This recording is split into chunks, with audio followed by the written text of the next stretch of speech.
Entre nós, o silêncio. Capítulo 1. O começo sem fim.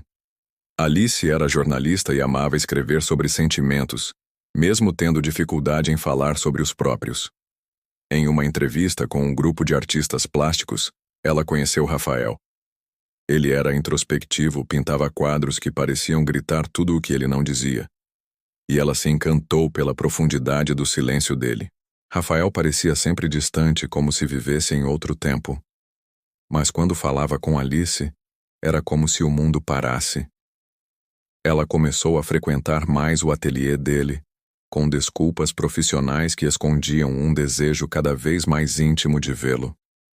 Um dia, ele pintou um quadro com o rosto dela. Ela perguntou: "Por que eu?"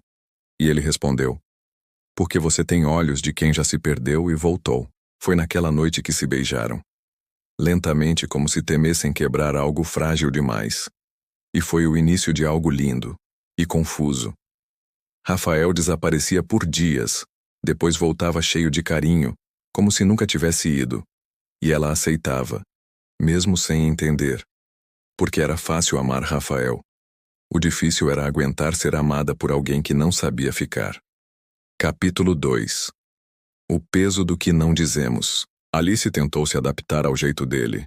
Dizia a si mesma que cada pessoa ama como pode, mas no fundo queria ser prioridade, não visita. Rafael evitava rótulos. Dizia que amor não precisava de nome. Mas Alice queria mais que metáforas em forma de desculpas. Um dia ela perguntou: "Você me ama?" E ele respondeu: "Você me inspira." Aquilo doeu mais do que um não. Mesmo assim, ela ficou. Achava que, com o tempo, ele mudaria. Que talvez a arte não fosse a única forma dele demonstrar afeto. Mas os sumiços continuavam. E as voltas eram sempre seguidas de desculpas vagas e carinhos intensos, que só aumentavam o apego. Os amigos diziam que ela estava se anulando. Ela negava. Ele só precisa entender que pode confiar em alguém. Mas a verdade era que Rafael não confiava nem nele mesmo. Tinha medo do amor, da entrega, da rotina, de tudo que ela desejava. E entre uma ausência e outra, o coração de Alice ia se enchendo de dúvidas, como um copo que transborda em silêncio. Capítulo 3. A distância. Também ama. Após um dos sumiços mais longos, Alice decidiu que não ia mais procurá-lo. Deixaria que Rafael sentisse sua falta. Se sentisse, os dias passaram. Nada. Nenhuma mensagem. Nenhum sinal. E ela começou a entender que talvez estivesse sozinha esse tempo todo. Quando finalmente ele apareceu, foi com flores e um pedido de desculpas. "Fui covarde", disse. E ela, pela primeira vez, não chorou. "Você sempre volta, mas nunca muda", respondeu firme. E ele mais uma vez não soube o que dizer. Pintava bem, mas amava mal. Ela saiu do ateliê com lágrimas nos olhos, mas com uma certeza no coração. O amor não deveria doer mais do que curar. Rafael tentou reconquistar. Pintou quadros, mandou cartas, recitou poemas. Mas nada disso era presença. E Alice sabia disso agora. Ela começou a se redescobrir. A sair com amigos, a escrever com mais verdade, a sorrir sem culpa. E a lembrar que merecia mais. Rafael continuou em sua bolha, pintando quadros cada vez mais sombrios, porque pela primeira vez sentia a ausência de quem o amava inteiro. Capítulo 4. Amar. Também é desistir. Meses se passaram. Alice recebeu um convite para trabalhar em Paris como correspondente. Pensou muito antes de aceitar. E foi. Rafael apareceu no aeroporto.